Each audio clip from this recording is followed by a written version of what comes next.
Hey y'all, it is I, Anthony the Canadian Guy, and welcome to Wrestlesode, the solution to your wrestling information problems. If you want to support Wrestlesode, remember to hit that like button and subscribe on whatever podcast app you're listening to this on. It also helps out the show immensely if you left us a 5-star rating and review and told a friend.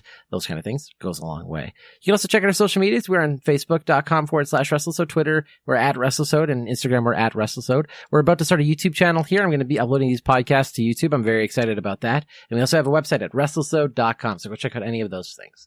Today, we're going to be kind of rating the shows. What is wrestling going on right now? There's a lot of really cool things happening in the world of wrestling, and I find myself caring less and less about the main roster WWE and still feeling like I'm getting my fill of wrestling, even though I'm not wanting to consume main roster WWE because I find it kind of boring. But there's alternate options, and I've talked about them already here. We've talked about NWA Power, we've talked about All Elite Wrestling, we've talked about NXT, and there's obviously New Japan and a million other promotions. But what I'm going to be doing today is I'm going to be ranking them. So the Wednesday Night Wars have been going. This is now week 3. I have officially watched all 3 episodes of All Elite Wrestling. I have yet to watch tonight's episode of NXT, just because I can only watch that tomorrow. And I'm going to be putting this podcast out. I'm going to be talking about all of the different shows. I'll even talk about this week's show on All Elite Wrestling and who I think is winning the Wednesday Night Wars. And currently, who I think the actual rankings of best show versus worst show are right now.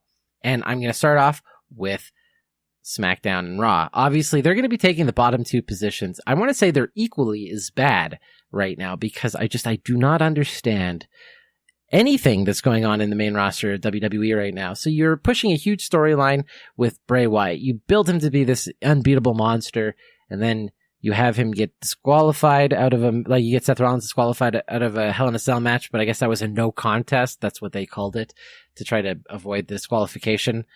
It was really bad. They didn't announce any of the card for basically Hell in the Cell until like an hour before the pre-show. Like that, they're obviously building things for Crown Jewel, but they don't even know because they announced Seth Rollins as the captain for Team Hogan, and then apparently that's no longer a thing, and he's going to be back into a feud with Bray Wyatt. So he's going to feud with Bray Wyatt for the Universal Championship, I guess, again, even though Bray Wyatt just got drafted to SmackDown and Seth Rollins is on Raw. So it doesn't make any sense for Bray Wyatt to get that title, so you almost have to telegraph that Raw's Seth is going to win again. So I can only say that Raw and SmackDown almost feel equally as bad right now. I do not care about this whole Rusev, Lana, Bobby Lashley weird sex angle. I don't care about it.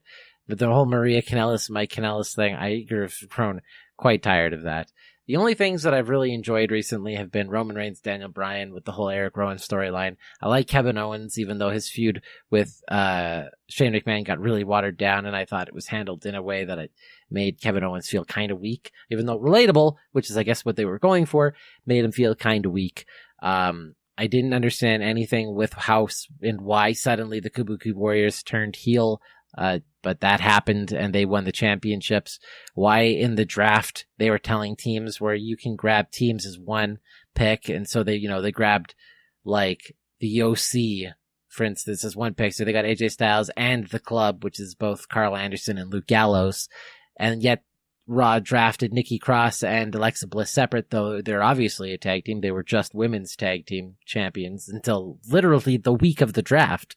So I guess they're no longer tag champs, or they're no longer a tag team. They were both drafted to Raw, though separately, though they didn't need to be. That was a wasted pick by Raw.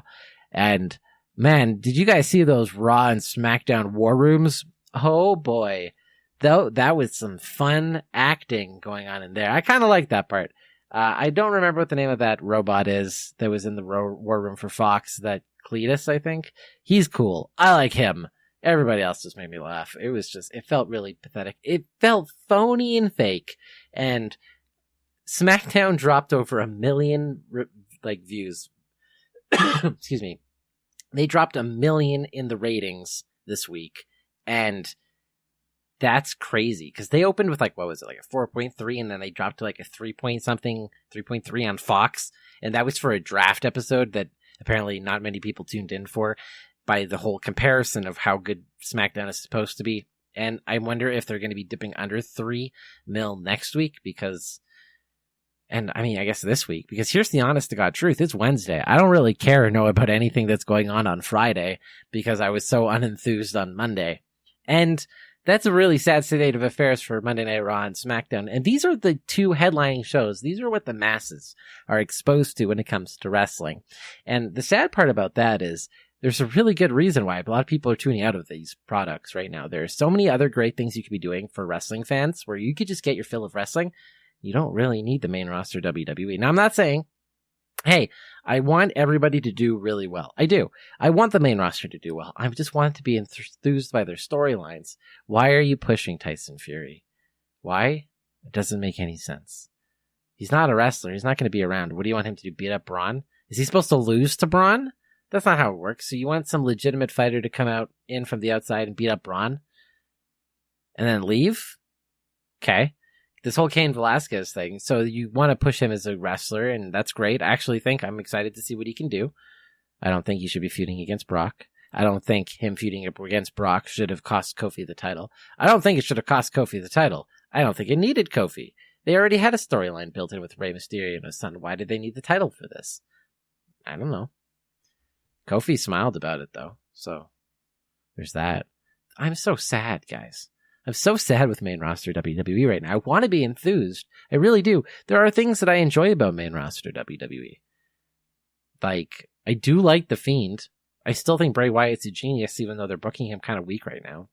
I think they have an incredible talent in people like, Mustafa Ali, Cedric Alexander, Buddy Murphy, these like really great talents that have so much potential still on the main roster. If they were just used correctly, they could be believable, and I think people could get behind them. So they have a lot of really good talent. They've got the best, essentially, women's roster on the planet. They have the 4 horsewomen. And not only that, they have like Asuka. They've got people that are really good, like Carmella, Naomi, Natalia. They've got such a good roster. They have such a in-depth roster. So WWE, this is the place where the best wrestlers in the world are, essentially, though that's not the case necessarily anymore. And there's definitely runs for the money right now. So what I would consider in what I would say 4th and 5th place out of the 5 shows that I'm going to be ranking this week, it's kind of just Raw and SmackDown. And they're both just kind of equally bad right now. I might even say that Raw's even worse because what's going on with Seth Rollins in this title? He was on Facebook or on Twitter and he posted like a picture of Steve Austin and he said WrestleMania ? And it was like, does Stone Cold want to have another match? Okay.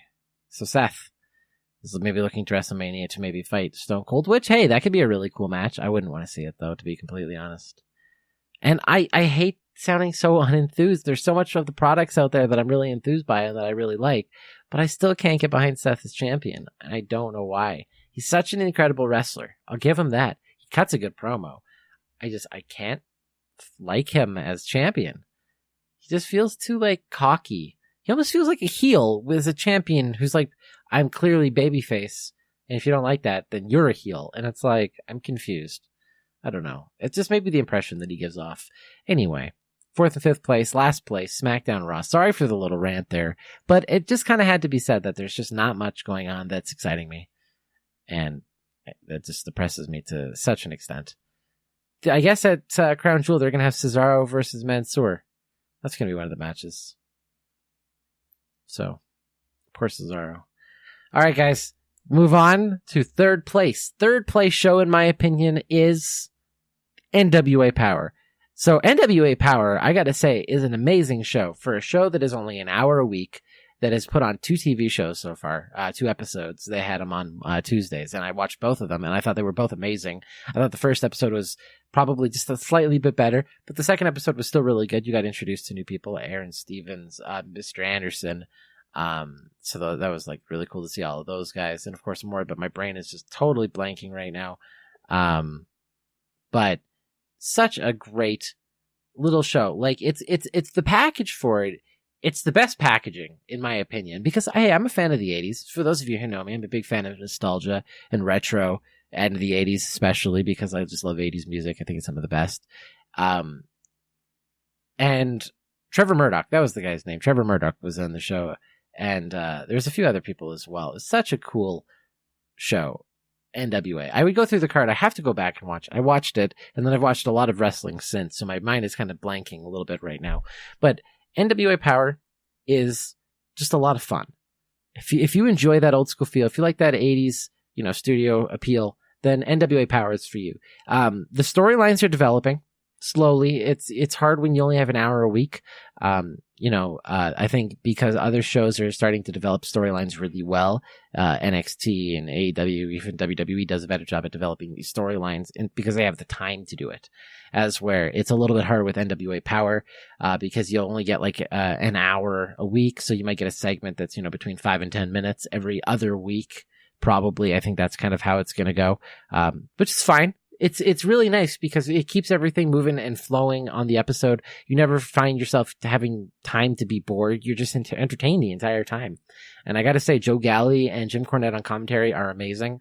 And like I've always said in this podcast and on a couple of different occasions, I don't necessarily agree with Jim Cornette on a lot of different things wrestling. Him and Vince Russo, I feel like the two opposite ends of a spectrum that I can't hit the ends of that spectrum. There's just the two opposite ends. But I like Jim Cornette on commentary. The guy is a good commentator. The dude knows wrestling.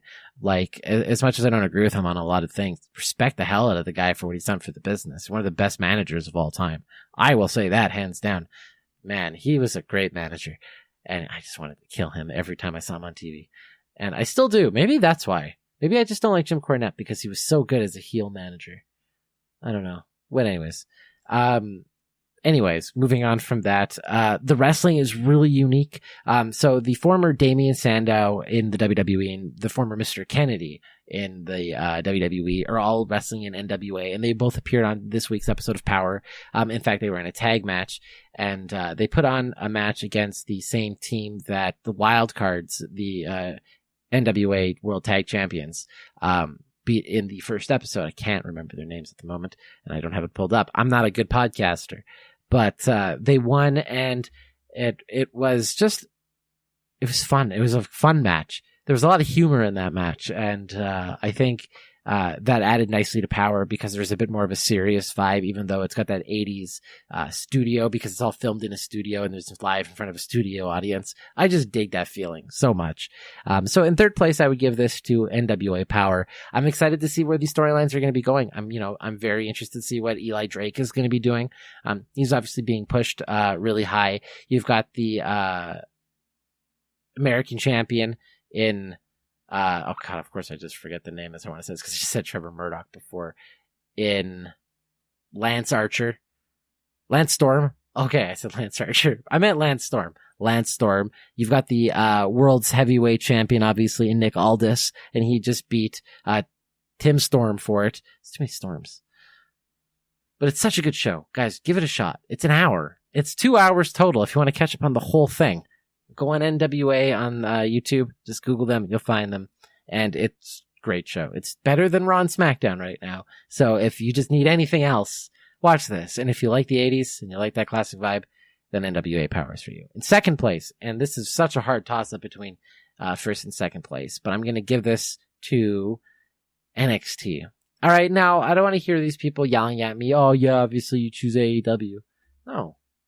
I'm really enjoying AEW, and I chose AEW tonight because I can't watch NXT. It's not available to me just using myself on the network. So I have to wait for it to appear back on the network tomorrow. So that's a nice win for me with AEW, but regardless of that, I'm really digging the storylines that are going on in AEW. Now, it does not mean that NXT is bad, but heavens no. This weird triangle that's going on between Adam Cole, Tommaso Ciampa, and Finn Balor. I really dig that. I like this new kind of like angle that's going on with Damian Priest kind of attacking Pete Dunne. So that was pretty cool. There's a lot of cool stuff happening in NXT, and they're really putting over good people. Shayna Baszler is really great as the women's champion, and they're pushing Rhea Ripley to the moon to be a good challenger against her. You know, what's going on with Johnny Gargano. You've got this really cool storyline kind of developing between Candice LeRae and Io Shirai. There's just a lot of going on with NXT that's just good. Like, you can't get upset with it. You've got the Velveteen Dream kind of chasing Roderick Strong for the tag champs. You know, you've got the Private Party, Street Profits. Private Party and Street Profits play such a similar role on two different shows. And I was just watching Private Party earlier tonight. Street Profits, who were just challenging Undisputed Era for those tag champs. Obviously, Undisputed Era holding all the gold and fulfilling the prophecy. And who's going to be taking the prophecy from them? I